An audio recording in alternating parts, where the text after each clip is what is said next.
Alongside the cells that make up our bodies, there are trillions of microscopic organisms. It's not just the friendly bacteria in our guts that help us digest food. Bacteria live on our skin, in our mouths, and in the vagina. And it's not just bacteria. We're home to populations of viruses, fungi, and archaea too.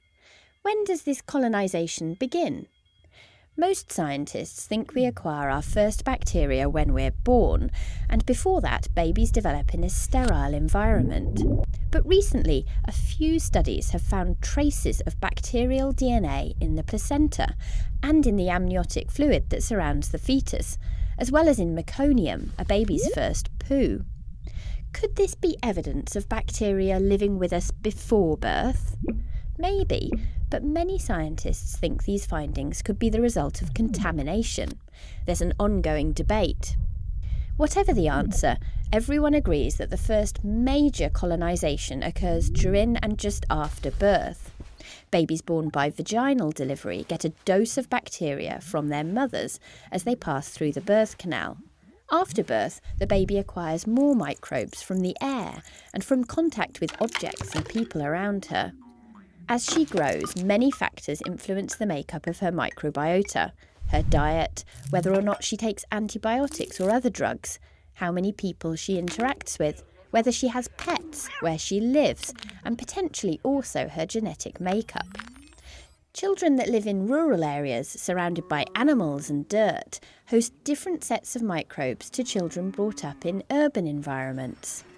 If children aren't exposed to a wide variety of microbes, they seem to be more likely to develop autoimmune and allergic conditions such as asthma and eczema.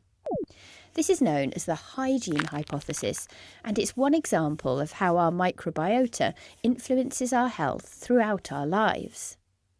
By adulthood, our bodies contain as many microscopic organisms as human cells, if not more. Our physiology relies on these communities. For example, they protect us from harmful bacteria and help us digest food. As microbes break down food, they produce molecules called metabolites, which circulate in the bloodstream, reaching all tissues of the body and affecting our metabolism. A diverse community of gut microbes contributes to a healthy metabolism. A less diverse microbiota is associated with inflammatory bowel disease, obesity, and type 2 diabetes. Some studies even suggest that microbial metabolites can affect the brain and influence our mental health. As we get older, our microbiota continues to change. Studies show that the gut microbiota of older people differs from that of young adults, potentially contributing to aging-related changes to our immune system and brain function. There's an awful lot still to learn about how the many microorganisms that live with us contribute to our well-being and influence our health.